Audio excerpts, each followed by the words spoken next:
우리가 지난주에 우리 죄를 위해 자신을 내어주신 예수 그리스도를 믿음으로 거저 의롭다함을 얻었다라고 하는 이 이신칭의의 진리에 대해서 두 번에 걸쳐서 함께 나누었습니다. 조금만 더 반복할게요. 의로우신 하나님께서 우리 죄인을 거저 의롭다 하신다. 우리 편에서는 진짜 너무 은혜죠. 너무 은혜예요. 근데 언뜻 들으면 이 말이 좀 모순되어 들려질 수도 있다 하였습니다. 의로우신 하나님인데 죄인을 의롭다고 하는 게 이게 사실은 좀 어색해 보일 수 있잖아요. 말이 되는가? 근데 이제 이게 전혀 모순이 아니라고 하는 것은 여기에서 두 가지 내용을 더 봐야 된다라고 했습니다. 먼저는 예수 그리스도를 믿는 자를 거저 의롭다 하시겠다라고 하는 율법과는 다른 하나님의 별다른 의가 공개됐어요. 하나님은 의로우시며 신실하기 때문에 그 말씀대로 행하실 겁니다. 하늘이 두 쪽 나는 한이 있더라도 하나님께서는 예수 그리스도를 믿는 자를 거저 의롭다 하세요. 하늘이 두 쪽 나는 한이 있더라도 이건 절대 변함이 없다라고 하는 거예요.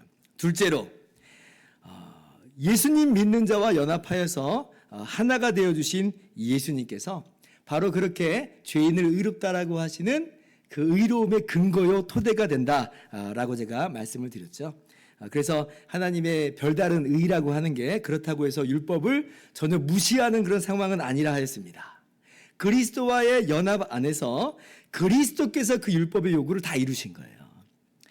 우리 죄를 대속하신 거죠. 그래서 우리는 거저 예수님을 믿음으로 예수님과 하나됨 안에서 거저 이 혜택을 누리는 거예요. 그래서 예수 믿는 자에게 그와 하나가 되어주신 예수 그리스도께서 의가 되심으로 우리 죄인이 거저 의롭다함을 얻는 것이다 그랬어요. 그래서 로마서 3장 26절 하나님은 여전히 하나님의 의로우심을 나타내시며 동시에 예수 믿는 자도 의롭다 하신다라고 하는 말씀이 바로 그런 의미다라고 말씀을 드렸습니다. 그래서 우리는요 아니 예수님을 믿기만 하면 거저 의롭다함을 얻는 겁니까? 라는 질문에 어떻게 대답해야 돼요? 주저함 없이 대답해야 돼요. 주저함 없이 그렇습니다. 맞습니다. 예수님을 주와 구주로 믿기만 하면 예수님께서 죽으셨다가 3일 만에 다시 살아나신 것을 믿기만 하면 우리는 거저 의롭다함을 얻습니다. 구원받습니다. 담대하게 말할 수 있어야 돼요. 주저하지 마세요.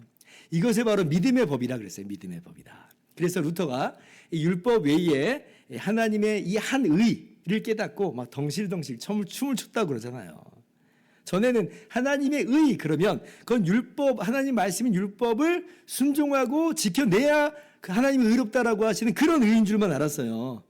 근데 이제 정작 자신의 모습을 보면 하나님의 말씀인 율법대로 정말 마음과 행동으로 살지를 못하잖아요. 그러니까 하나님의 의 그러면 굉장히 공포스러워했고 두려워했어요. 왜냐하면 그 수준에 맞출 수 없는 자기 자신을 보았기 때문에 그래요. 그런데 이 로마서에서 율법 외에 별다른 하나님의 의를 발견하고 나서는 춤을 추는 거예요. 엄청난 자유, 참된 자유를 깨닫게 됩니다. 진리를 알지니 진리가 너희를 자유하게 하리라. 그 말씀을 이제 그 삶 속에서 체험하게 된 거죠. 자, 그런데 제가 지난주 설교 시간에도 말씀을 드렸는데 예수 믿는 자와 연합하여 주신 예수 그리스도로 하여금 율법의 모든 요구를 이루신 내용은 비단 예수님의 의가 우리에게 전가되어서 우리를 거저 의롭다라고 하는 이 하나의 내용만으로 작동하고 끝나는 것이 아닙니다. 이걸 포함하여서 더 많은 내용을 담아내고 있어요. 근데 뭘 담아내고 있냐면 우리가 주님과 신비한 연합, 주님과 한 몸을 이루었기에 이제 우리는 새로운 피조물이 됐다는 거죠. 새 생명으로 거듭나게 됐다는 거예요. 주님의 몸된 교회여 하나님의 자녀의 백성 됐다는 것입니다. 따라서 이제 우리는 머리 대신 예수 그리스도로 말미암아 주님께서 주시는 새 힘과 새 능력을 날마다 공급받아서 주님을 닮은 삶을 살아갈 수가 있게 됩니다. 소위 성화라고 하는 이 내용이 함께 담겨져 있어요. 그래서 칼빈은 이것을 뭐라고 말하냐면 이중의 은혜다 이렇게 얘기해요. 이중의 은혜다. 우리가 예수님을 믿음으로 성령의 역사하심으로 말미암아 주님과 하나됨을 통해서 주님과 연합을 통해서 이중의 은혜가 나온다 그랬어요. 이중의 은혜. 하나는 뭐예요? 우리 죄인을 거저 의롭다고 하시는 칭의의 은혜가 있고 예수님의 의를 우리의 것으로 간주해 주시니까. 동시에 우리 죄인들이 이제 주님의 몸된 새로운 피조물이요 새 생명이 되었기 때문에 새 생명의 삶을 살 수 있는 성화의 은혜가 주어진다, 이렇게 얘기했어요. 이중의 은혜가 나옵니다. 칭의의 은혜와 성화의 은혜. 여러분, 칭의와 성화는 구별되는 은혜예요. 섞이지 않아요. 칭의는 칭의고 성화는 성화입니다. 성화가 더디다고 해가지고 칭의를 못 받은 것이냐, 칭의가 약화되는 거냐, 절대 그렇지 않다는 거예요. 전가된 은혜라고 그랬잖아요. 근데 그렇다고 해서 나누어지지도 않아요. 이게 무슨 말이냐면 칭의가 주어진 자는 반드시 어떤 삶이 나오게 돼요? 성화의 삶이 나오기 마련이에요. 왜냐하면 동시에 나오는 은혜거든요. 어느 한쪽에 안 나오는 그런 은혜가 아니에요. 동시에 주어지는 은혜예요. 그러면 한쪽이 없다 그러면 다른 쪽의 은혜도 뭐예요? 의심할 수밖에 없어요. 왜냐하면 동시에 주시는 은혜니까. 그러니까 칭의의 은혜를 받았다라고 하는데 성화의 삶이 없는 사람, 성령의 열매가 전혀 없는 사람은 있을 수가 없다라고 하는 것입니다. 주님께서 말씀하시기를 좋은 나무에게서는, 살아있는 나무에게서는 좋은 열매가 맺어지기 마련입니다. 종교개혁 당시에 로마 카톨릭, 그러니까 천주교의 공격 중에 하나가 뭐였냐면 이런 거였어요. 니들식으로 그렇게 예수님의 의가 전가되어서 의롭다 선언된다, 그러니까 칭의를 그렇게 말해버리면 그거는 방종주의로 가게 된다. 거룩한 삶을 살지 않게 만든다. 니들은 율법 폐기론이다. 이렇게 공격을 했어요. 그런데 종교개혁자들 보세요. 그렇게 가르쳤어요? 아니잖아요. 예수 그리스도의 연합으로 말미암아 이중의 은혜가 나온다. 분명히 성경대로 가르쳐 주잖아요. 오히려 로마 카톨릭처럼 칭의와 성화로 섞어버려가지고 성화의 삶을 잘 살면 칭의가 강화되고, 그렇게 못 살면 칭의가 약화되고, 심지어 그 의가 상실된다라고 가르치는 너희들이 율법주의다. 성경이 그렇게 말하지 않는다. 니들은 하나님의 은혜를, 그리스도의 은혜를 폐기한 것이고, 그러므로 그리스도에서 끊어진 자로다. 갈라디아서 5장 4절 같이 이제 너희들이 행하고 있는 거다, 이렇게 얘기한 거예요. 우리가 요즘 갈라디아서 말씀을 나누고 있으니까 이게 어떤 내용인지 좀 더 이해가 선명하게 드러나죠. 자, 그래서 오늘은 우리가 칭의에 의해서 성화에 대해서 함께 나눌 것인데요. 제가 왜 이 이야기를 이렇게 길게 들었냐면 예수 그리스도와의 연합이 성화에 있어서도 결정적으로 중요한 내용이기 때문에 그렇습니다.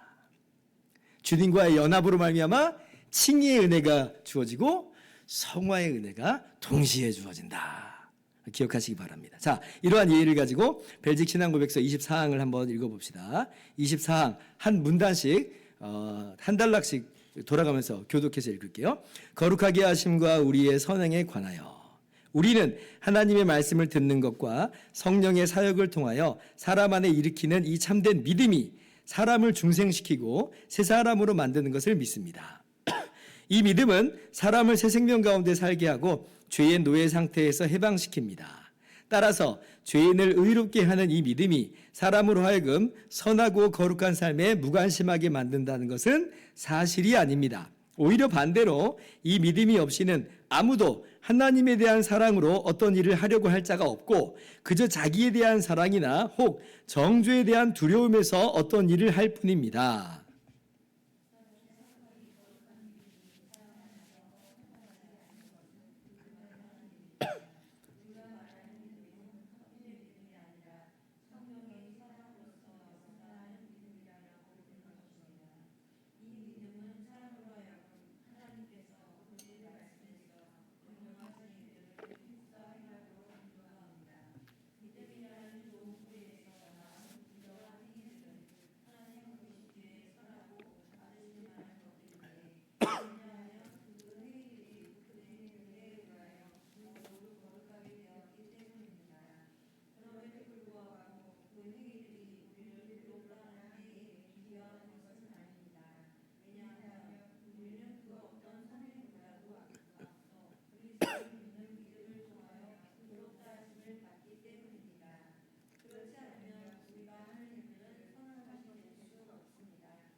따라서 우리가 선행을 하지만 공적을 쌓기 위하여 하는 것이 아닙니다. 우리가 무슨 공적을 쌓을 수 있겠습니까?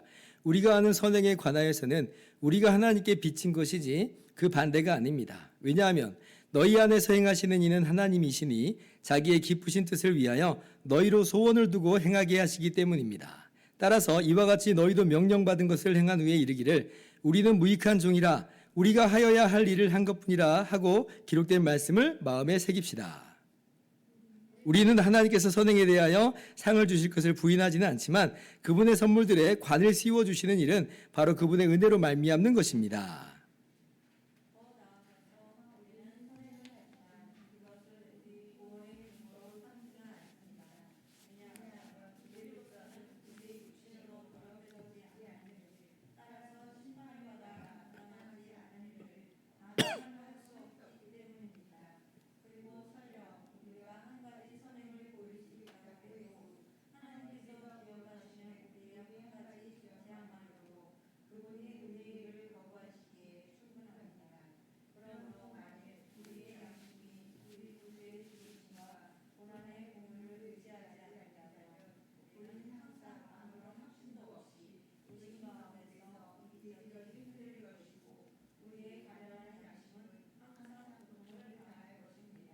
아멘.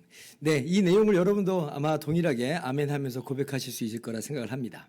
자, 제일 첫 번째 줄 한번 다시 볼게요. 우리는 하나님의 말씀을 듣는 것과 성령의 사역을 통하여 사람 안에 일으키는 이 참된 믿음이 사람을 중생시키고 새 사람으로 만드는 것을 믿습니다. 라고 하죠. 그러니까 참된 믿음, 즉 예수님을 믿음으로 의롭다 하심을 얻은 사람은 뭐예요? 중생. 새로 거듭난 것이요. 그리고 새 사람의 행실로 그래서 빚어져 간다는 것입니다. 그러니까 로마 카톨릭이 개신교 우리 기독교를 공격하는 공격은 허상이에요. 헛개비를 만들어서 공격하는 거. 우리는 그렇게 얘기한 적이 없어요. 우리가 거룩한 행실을 사는 것을 부인한 적 없고 그럴 필요 없다라고 말한 적이 결코 없다는 겁니다. 그래서 우리가 오늘 성화에 대해서 함께 나누는데 그럼 성화는 뭐냐 할 때 성화는 이제 거룩하게 하심이라고 하는 뜻인데 성화 그러면 우리가 성화에 있어서 두 가지 내용을 또 아울러 기억해야 됩니다. 첫 번째는 뭐냐면 그리스도 안에서 우리는 이미 거룩하게 되었다는 것이에요. 하나님께서 그리스도 안에서 우리를 이미 거룩하게 하셨다는 겁니다. 이 첫 번째 성화에 대한 내용 꼭 기억하시고 두 번째 뭐냐면 계속 하나님께서 우리를 거룩하게 하신다라고 하는 것을 아울러 기억을 해야 됩니다. 자, 그러면 거룩하게 하신다, 성화, 거룩하게 하신다라고 했는데 이게 무슨 의미인가라고 할 때 이미 거룩하게 하셨다 그랬죠. 이미 거룩하게 하셨다. 히브리서 10장 10절 14절 교독해 볼게요. 이 뜻을 따라 예수 그리스도의 몸을 단번에 들이심으로 말미암아 우리가 뭐요? 거룩함을 얻었노라. 14절.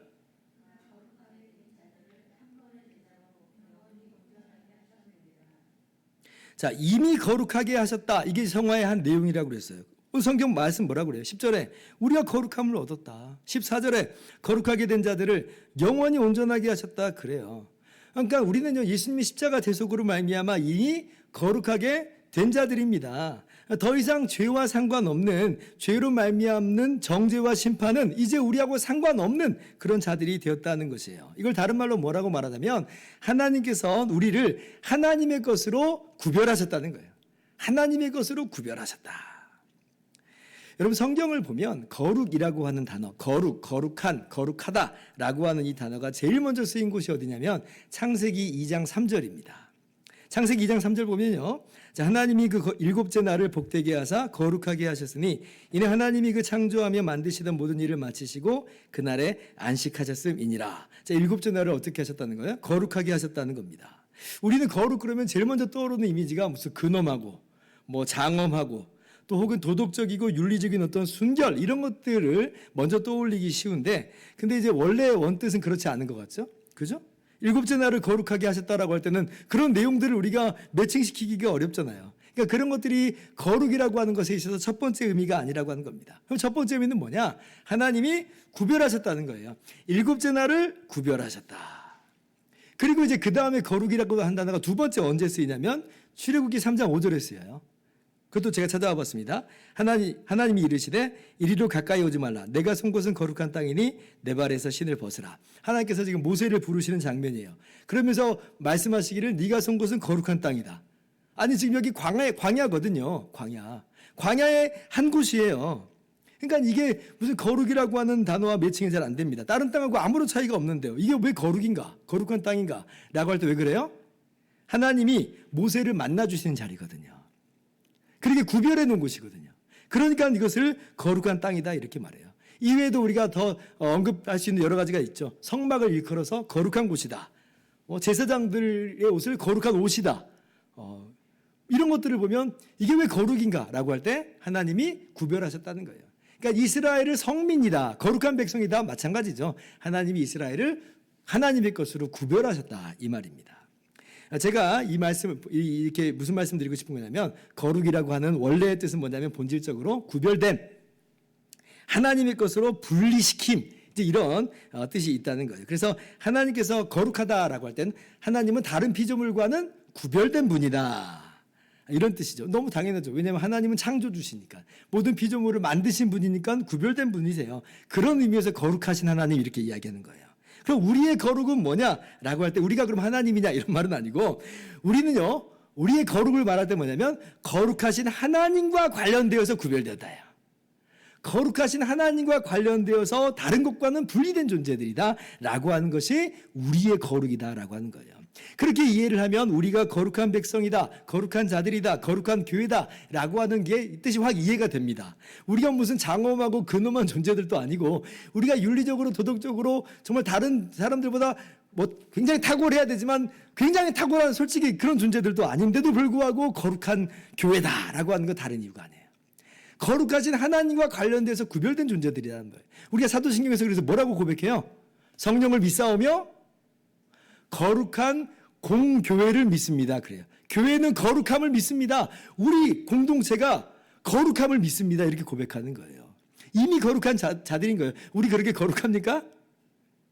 일반적인 어떤 세상적인 그런 단어의 의미에서 거룩합니까? 안 그래 보이잖아요. 근데 믿으세요. 우리는 거룩한 교회예요. 거룩한 교회 공동체입니다. 목사님 너무 심하게 얘기하면 아닙니까? 아니요. 심하게 얘기하긴요. 고린도 교회를 향해서도 뭐라고 말씀하셨어요? 거룩하게 된 자들이라 이렇게 말씀했잖아요. 그렇게 윤리적으로 파선한 그 고린도 교회를 막 분열도 있고 엉망진창이었는데 거룩한 교회라고 불러주시잖아요. 그래서 주님의 몸된 교회는 그 몸된 교회 중에 하나로서 우리 교회도 거룩한 교회다. 우리 자신이 거룩한 자들이다 라고 하는 것이에요. 무슨 뜻이에요? 세상과는 다른 하나님께로 분리된 구별된 자들이다 이 말입니다. 새로운 생명이라고 하는 거예요. 새로운 피조물이라. 그래서 이러한 이미 거룩하게 되었다라고 하는 것을 신학적인 용어로는 뭐라고 말하냐면 즉각적 성화 이렇게 얘기합니다. 단정적 성화 이렇게 얘기하기도 해요. 이미 거룩하게 되었다라고 하는 거예요. 이렇게 우리가 이미 거룩한 존재라고 말할 수 있는 이유는 뭐예요? 예수님이 우리의 거룩함이 되셨기 때문에 그렇습니다. 우리의 거룩 때문에 우리가 이미 거룩한 자들이 아니라 우리와 하나가 되어주신 우리와 연합하여 주신 주님의 거룩이 우리의 거룩이에요. 왜 한 몸이니까? 고린도전서 1장 30절 같이 읽읍시다. 시작.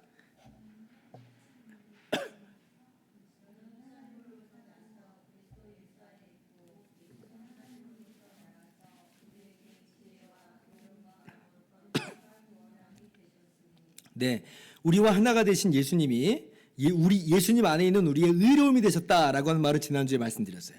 근데 또 뭐도 되어주셨다고요? 거룩함도 되어주셨다 그러잖아요.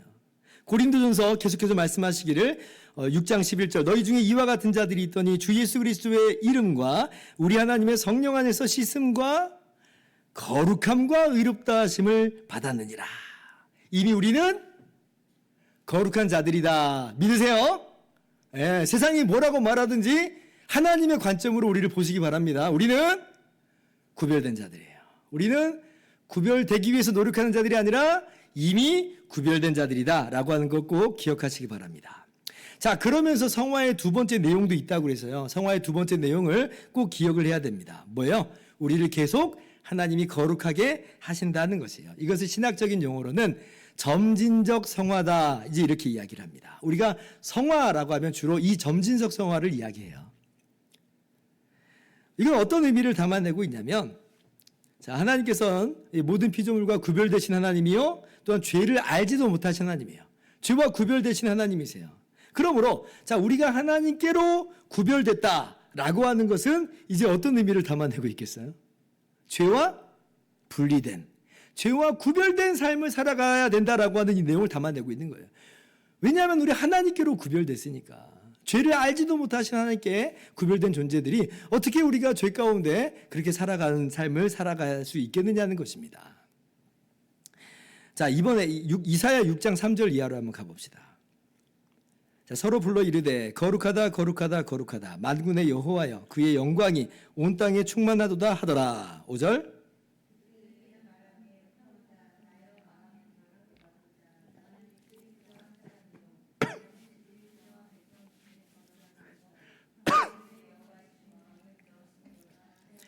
그때 그 스랍 중 하나가 부젓가락으로 제단에서 집은 바 핀 숯을 손에 가지고 내게로 날아와서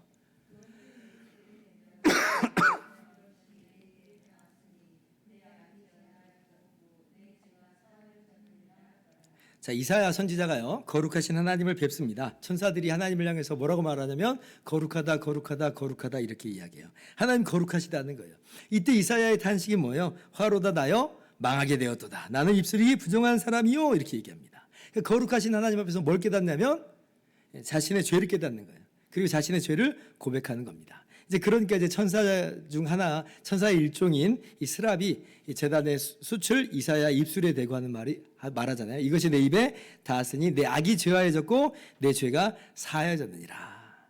그러니까 이제 거룩하신 하나님이라고 하는 이 하나님의 거룩과 이 죄와의 이 연계성이 이 안에서 이제 보이는 거죠. 죄를 알지도 못하시는 하나님, 거룩하신 하나님 앞에서 죄인인 우리는 설 수가 없습니다. 우리는 망하게 되는 거예요. 그런데 죄를 제거하시는 것으로 하나님 앞에 우리가 설 수 있게 된 것이다. 아까 히브리서 10장에서도 그리스도께서 죄를 없이 하시는 한 영원한 제사를 드림으로 우리가 거룩하게 되었다라고 하는 맥락하고 일맥상통한 자들이에요. 그래서 이미 거룩하게 된 자들인데 그렇다면 우리의 삶은 앞으로 어떤 방향성을 가지게 되는 거예요? 거룩하신 하나님 앞에서 죄와 분리된 삶을 살아간다. 죄와 구별된 삶을 살아야 된다. 그것이 바로 거룩한 삶이라고 하는 것이고 하나님께서 그러한 삶으로 우리를 날마다 빚어가시고 만들어가신다. 우리가 하나님께서 그렇게 우리를 만들어가시는 그 안에서 우리가 그렇게 함께 그쪽 방향으로 우리의 발걸음을 재촉하는 거예요. 오늘 성경 말씀 우리가 베드로전서 1장 15절 16절 읽었는데 바로 이 말씀이 우리들에게 요구하시는 바가 바로 그거죠. 자, 오직 너희를 부르신 거룩한 이처럼 너희도 모든 행실에 거룩한 자가 되라. 기록되었으되 내가 거룩하니 너희도 거룩할지어다 하셨느니라. 모든 행실에 거룩한 자가 되라. 하나님께 구별된 자가 되었으니 죄를 알지도 못하시는 죄를 미워하시는 하나님의 구별된 자로서 죄에서 떠난 삶을 살라는 거예요. 모든 삶에서 모든 행실에서 거룩한 삶을 살아라. 우리가 거룩한 자가 아니기 때문에 거룩하게 되라는 말이 아니라 이미 거룩하게 된 자로서 하나님을 따르는 하나님의 말씀을 따르는 윤리적으로 도덕적으로 죄와 구별된 모든 삶의 영역에서 하나님을 닮은 삶을 살아라. 이것이 우리가 오늘을 살아가는 삶의 모습입니다. 내가 거룩하니 너희도 거룩할지어다. 그렇습니다. 우리가 예수님과 하나가 되어서 세상과는 구별된 새로운 생명, 새로운 피조물이 됐습니다. 제가 여러 번 표현하는 것으로는 성경대로 표현하는 대로는 우리가 예수님의 몸이 됐어요. 그 몸의 지체가 됐어요. 그런 오늘을 살아가는 우리의 마땅한 삶은 뭐냐면 머리가 되어주신 우리와 하나가 되어주신 예수님을 닮아가는 삶이 마땅하다. 그잖아요. 아니 몸이 머리를 닮아가는 게 마땅한 거지. 아니 머리 따로 지체 따로 이런 삶이 이게 가당키나 한 건가? 그죠? 그럴 수 없잖아요. 하나인데. 좋은 나무에서 좋은 열매가 맺히는 법이라 이렇게 말씀을 드렸잖아요. 우리가 뭐 좋은 열매를 많이 맺어야 좋은 나무가 된다는 거 그런 거 아닙니다. 벨직 신앙고백서도 그렇게 말하지 않잖아요. 우리의 선행과 우리의 노력이라고 하는 열매를 맺어가지고 좋은 나무에 붙어있고 그게 강화되는 건 아니에요. 아무리 전봇대에 사과를 주렁주렁 달아놓는다고 해도 뭐 전봇대가 사과나무가 되는 건 아닌 거와 마찬가지예요. 그러나 좋은 나무에 붙어있는 가지는 반드시 좋은 열매를 맺게 되어 있다. 우리는 구원받기 위해서 혹은 이 구원이라고 하는 걸 내가 책임지기 위해서 선행이라고 하는 발버둥을 치는 거 아닙니다. 하나님께 용납되기 위해서 발버둥 치는 것이 아니에요. 심지어 벌 받을까 봐 두려워서 공포심으로 선행을 하자는 그런 얘기도 아닙니다. 그것이 우리의 의로움이 어떠한 기여가 되기 때문에 그래서 의로운 행실을, 선한 행실을 하자, 거룩한 행실을 살자, 그거 전혀 아니에요. 전혀 아니에요. 그러나 우리와 하나가 되시는 주님이 그 사랑을 우리 가운데 부어주심으로 말미암아 우리와 하나가 되어주셨죠. 우리 편이 되어주셨어요. 영원히 우리와 떨어지지 않은 하나가 되어주셨어요. 그렇게 사랑이 우리를 강권해 나가는 거예요. 그 사랑이 우리를 이끌어갑니다. 우리의 선행의 유일한 동기가 뭐예요? 두려움입니까? 복 받으려고 하는 겁니까? 그것은 뭔가 잘못된 모습이에요. 우리의 선행의 동기는 우리를 거저 사랑해 주신, 그래서 우리와 영원히 하나가 되어 주신 주님을 사랑함으로 행하는 거예요. 이것이 우리의 거룩한 행실의 유일한 동기다. 그리스도의 사랑이 우리를 강권하시는 거죠. 그래서 하나님이 먼저 우리 사랑하셨기 때문에 우리가 우리의 머리가 되어주신 그리스도를 사랑함으로 행하는 것입니다. 이것이 바로 갈라디아서 5장 6절에 사랑으로 역사하는 믿음이다 이렇게 불러요. 우리가 정말 예수님을 믿음으로 성령의 역사로 말미암아 주님과 하나가 되었을진데 우리는 주님을 사랑함으로 행하는 사람들이다. 그러한 거룩한 행실을 꼭 우리가 살아갈 수 있기를 바랍니다. 데살로니가전서 4장 3절 하나님의 뜻은 이것이니 너희의 거룩함이라 곧 음란을 버리고 등등등등. 거룩하게 된 자로서 거룩한 삶, 구별된 삶을 살아가시기를 주님의 이름으로 축원합니다. 이제 말씀 마칩니다. 감사한 것은 주님과의 연합이라고 하는 게 정말 중요한 개념이라고 했잖아요. 그래서 이 성화라고 하는 삶을 살아갈 때 있어서 이게 우리 홀로 애쓰는 삶은 아니라고 하는 게 정말 너무나 감사해요. 주님과 연합으로 말미암아 누가 우리에게 거룩한 삶을 살 수 있도록 힘과 능력을 주시냐면 예수 그리스도께서 성령으로 말미암아 날마다 힘과 능력을 주세요.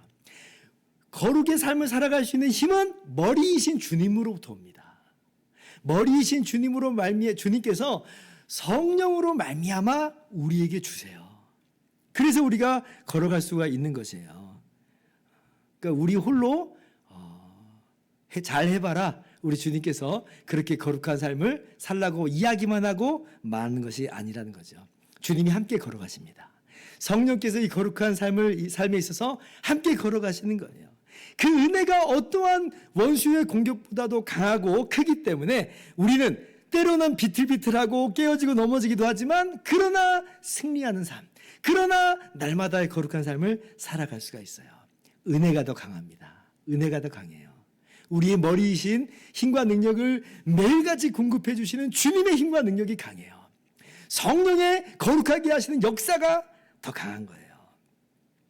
우리가 그래서 죄에 빠져서 넘어질 때가 있지만 그러나 영원히 우리를 죄에서 회복시켜 주신 주님의 능력으로 다시 일어날 수 있는 것이며 우리와 함께 하신 성령으로 말미암아 거룩한 삶을 살아가면서 성령의 열매를 맺게 되는 것입니다. 성령께서는 우리를 거룩하게 하시는 영이에요. 그리고 마침내 주님 다시 오실 때 우리는 완전히 완성되어서 나타날 것입니다. 이러한 기대와 소망을 가지고 예수님의 힘과 능력으로 말미암아 성령 안에서 이 거룩한 삶을 힘써 살기를 바랍니다. 이순구 교수님의 글로 제가 마지막 마치도록 하겠습니다. 이 부분을 읽어드릴게요. 그러므로 우리는 오직 그리스도의 온전한 의를 힘입어 오직 성령님을 의지해서 성경 가운데서 가르쳐 주시는 것을 부지런히 배우면서 그 말씀의 근거에서 우리의 세계관과 사상을 형성하면서 잘못된 모든 것을 고쳐가는 일을 지속해 가야 합니다. 매일매일 이러한 성화의 길에서 사는 것이 그리스도의 삶입니다. 여러분, 내가 거룩하니 너희도 거룩할지어다. 우리 주님께서 말씀하셨습니다. 오늘 그렇게 힘차게 거룩의 삶을 사시기를 주님의 이름으로 축원합니다.